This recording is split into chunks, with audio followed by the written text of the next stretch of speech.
Jawaban seterang-terangnya kepada masyarakat Indonesia agar kelak 2029 kita mendapatkan pemimpin yang tidak abu-abu. Penuhi proses-proses hukum ini dan kita tidak akan melakukan apa yang disebut dengan perdamaian, restoratif justice, maaf-maafan, tidak akan kita lakukan walaupun sudah lebaran nantinya. Saya kira ini pokoknya, kalau mau minta maaf, Pak Jokowi yang minta maaf, bukan kepada kami, rakyat Indonesia. Pak Jokowi harus meminta maaf kepada seluruh rakyat Indonesia bahwa dia telah menipu bangsa ini selama lebih dari 10 tahun. Tersangka kasus ijazah Jokowi klaster 1 dan klaster 2 melakukan konferensi pers setelah pemeriksaannya di Polda Metro Jaya. Seperti apa tanggapan dari mereka? Mari kita lihat cuplikannya. Jadi kami minta nanti hari ini Polda Metro Jaya juga harus bisa memberikan klarifikasi kepada kami, dan kami akan minta supaya ahli-ahli yang sebetulnya belum diperiksa itu mohon untuk diperiksa kembali. Dan kepada lembaga penegak hukum yaitu kejaksaan, laksanakan KUHAP. Jika memang alat bukti yang dimiliki oleh penyidik itu belum memenuhi unsur material dan unsur formil, berarti berkas perkara harus dikembalikan kepada penyidik Polda Metro Jaya. Itu Bang Ahmad Kusiniuddin yang bisa saya tambahkan. Selanjutnya ke tersangka dulu ya, Bang. Ya. Bu Kurnia dulu, silakan. Pejuang maksud saya. Para pejuang. Bismillahirrahmanirrahim. Assalamualaikum warahmatullahi wabarakatuh. Ditingkahi dengan hujan besar tadi yang sekarang sudah mereda, kita berharapkan adanya berkah dari Allah Subhanahu wa taala. Saya, Bang Rizal dan Pak Rustam juga Bang Roy sangat bersyukur atas apapun yang ada yang saat ini Allah embankan kepada kami. Tanggal 15 Januari saya menerima surat pemanggilan sebagai tersangka yang pertama, dan dari situ saya ada perasaan lega. Mengapa saya katakan lega? Kami merasa keadaan di mana seperti diadu domba ini setidaknya satu langkah selesai. Karena saya tahu ada kegelisahan di hati saudara-saudara kami di klaster 2, kok yang klaster 1 ini tidak juga diperiksa, ya. Dan itu saya dengarkan sendiri narasinya. Dan hari ini saya sangat bersyukur saudara-saudaraku, kita satu tujuan, kita satu kerjasama, kita sesungguhnya solid, tidak pernah terpecahkan, ya. Kami pun ingin ditanya, kami pun ingin diperiksa agar diketahui apa duduk soal yang sebenarnya. Karena kita tahu dari awal di mana kami maunya melaporkan tapi hanya dihargai sebagai dumas, semua ketidakadilan itu terus berlangsung selama hampir 8 bulan ini, ya. Nah, oleh karena itu ini menjawab segalanya. Mungkin ini bagian daripada puncaknya, saya tidak pernah tahu, akan tapi yang pasti kami ini akan diproses dengan menggunakan KUHP 2023 dan KUHAP 2025. Ini tergantung kepada petugas sendiri apakah mereka sudah siap melaksanakan dengan aplikasinya yang tersebut, ya. Nah, oleh karena itu kami inginkan sebagai aparat yang sudah terlatih jangan lagi kagok dan bingung dengan hal tersebut. Karena jika bingung, kamilah korbannya. Nah, kami mengatakan tadi bahwa ada 2 klaster, meskipun saya juga bingung kok kayak perumahan, apakah ada klaster itu dikenal. Banyak sekali hal-hal yang janggal dalam hal ini. Nah, oleh karena itu kami datang kemari, kami ingin menjawab semua itu. Hari ini dengan besar hati kami akan menjawab semua tantangan ini, memberikan jawaban seterang-terangnya kepada masyarakat Indonesia agar kelak 2029 kita mendapatkan pemimpin yang tidak abu-abu latar belakang pendidikannya. Jelas latar belakang pendidikannya, ya. Dan saya kira tidak ada lagi alasan, walaupun ada azas in dubio pro legi pori, di mana seorang penyidik yang ragu-ragu tetap melanjutkan. Harusnya mereka istiqomah kepada tegak lurus kepada penegakan hukum atau gakum, ya. Demikian saya lanjutkan kepada Bang Rizal, langsung Bang Rizal. Assalamualaikum warahmatullahi wabarakatuh. Yang kita ingin sekarang lakukan sebenarnya adalah membuktikan terjadinya 2 kecacatan, ya, cacat prosedural dan cacat substansial atau material juga, yaitu bahwa dari segi prosedural nanti kita akan kritisi bahwa ini tidak benar. Tadi sudah disinggung bahwa ini adalah pemaksaan, ini bukan penanganan kasus perkara kriminal, bukan. tapi kriminalisasi. Ini bukan murni hukum, tapi ini adalah kemauan politik dengan memperalat hukum. Dan itu kan kita buktikan tentang aspek proseduralnya yang dibuat sedemikian rupa sebagai rekayasanya. Yang kedua, tentu saja tidak teruraikan lebih dalam itu, ialah masalah substansialnya.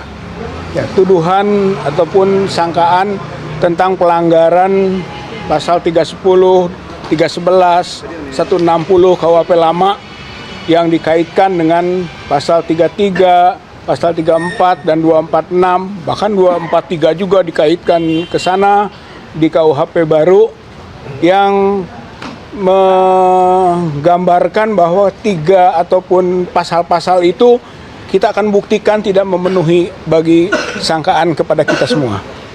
Misalnya soal pencemaran 310, 311 atau 433, 434 itu kan.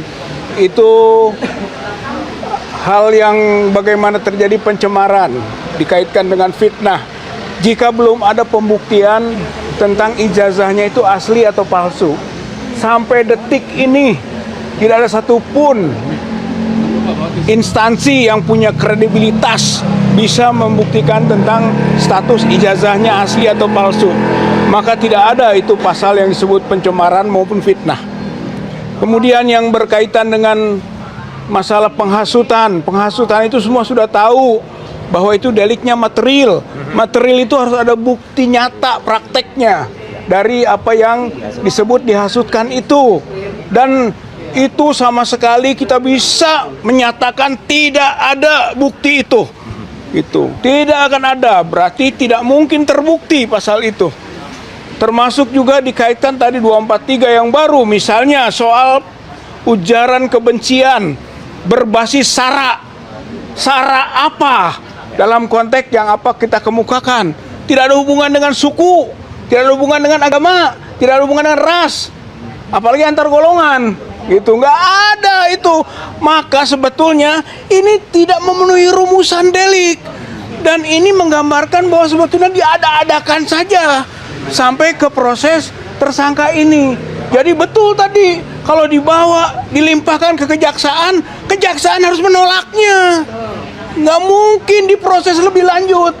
Dan kalaupun dilanjutkan berarti kriminalisasi berlanjut. Berarti proses politik jalan, hukum hanya alat. Inilah yang kita kembalikan ke rakyat.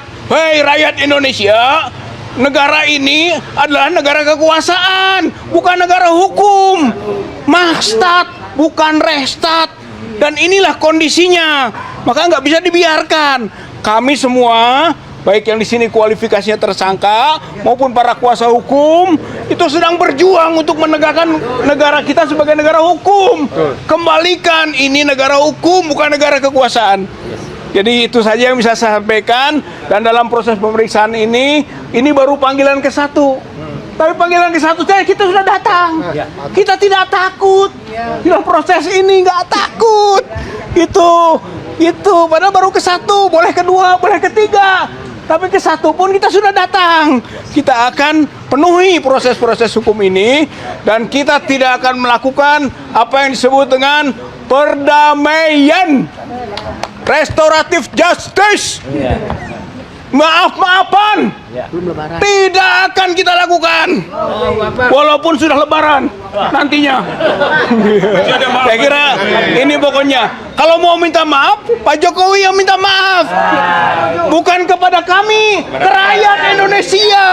Pak Jokowi harus meminta maaf kepada seluruh rakyat Indonesia bahwa dia telah menipu bangsa ini selama lebih dari 10 tahun. Assalamualaikum warahmatullahi wabarakatuh. Warahmatullahi wabarakatuh. Terakhir. Setelah ini baru boleh pertanyaan. Terakhir. Ya, nanti. Oke, bismillahirrahmanirrahim. Assalamualaikum warahmatullahi wabarakatuh. Alhamdulillah hari ini saya dan kawan-kawan sehat walafiat untuk menghadapi proses hukum yang dilakukan bukan oleh bangsa ini tapi oleh geng Solo gitu. Artinya mohon marwah hukum di negara ini harus betul-betul ditegakkan. Jangan hukum ini dipermainkan oleh yang namanya Joko Widodo.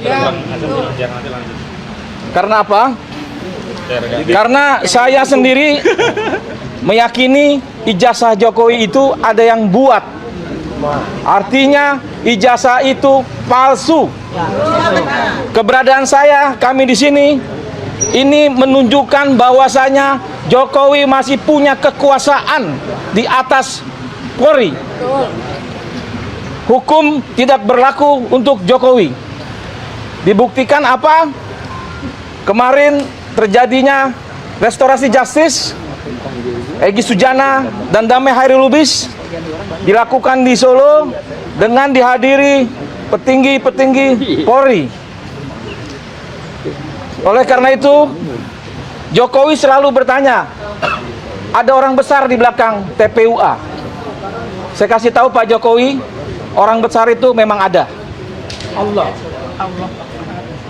Allah Subhanahu wa Ta'ala, dan satu lagi orang besar itu ada di TPUA. Namanya Egy Sujana. Dan udah diambil. Jadi silakan Pak Jokowi bertanya oleh Egy Sujana. Karena proses ini Egy Sujana yang melakukan bertahun-tahun.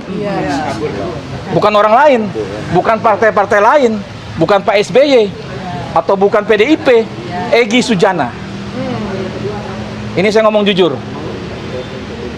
Karena saya di situ. Satu hal lagi, kami kemari TPUA, Rustam, saya, Bang Rizal Fadila, Ibu Kurnia, untuk menguatkan antara kami dengan RRT. Karena apa? Sesuai tadi yang ditunjukkan oleh Mas Suryo, bahwasanya mereka bertiga diminta untuk menjadi saksi, tapi terperangkap dalam situasi politik hari ini. Di sini kami menyatakan kami bertanggung jawab TPUA kepada mereka. Oleh karena itu, kami akan tetap bersama RRT untuk membuktikan bahwasanya ijazah Jokowi memang benar-benar palsu. Karena apa? Ada pembuatnya. Saya selalu sebutkan namanya Eko Sulistyo. Isu itu beredar di kalangan aktivis. Saya minta Eko Sulistyo hadir, klarifikasi, kita ketemu. Dan juga saya berharap kepada Pak Jokowi, kami bukan untuk memenjarakan Pak Jokowi, cuman kami hanya meminta supaya Pak Jokowi bicara jujur kepada rakyat. Permohonan maaf kepada rakyat. Jokowi tidak harus dipenjara gara-gara ijazah palsu. Tapi Jokowi bisa dipenjara gara-gara kasus KKN lainnya. Yang hari ini banyak terjadi, menteri-menteri Jokowi ditangkap, menyatakan bahwa Jokowi, mereka setor uang kepada Jokowi. Banyak yang bicara. Nah, Betul. pada Pak Prabowo yang saya hormati, yang kami dukung, kami ini memperjuangkan ini sudah lama. Dan kebohongan Jokowi pun sudah lama, 2014 bahkan sebelum itu. Apabila Allah menyetujui bahwa itu terbongkar di tahun 2014, artinya presiden hari itu adalah Prabowo Subianto. Artinya Prabowo juga dibohongi oleh Jokowi. 2 kali. Saatnya Prabowo bersama rakyat. Saatnya Prabowo memperjuangkan kebenaran. Yang benar adalah benar, yang salah adalah salah. Jangan lagi di bawah ketiaknya Joko Widodo.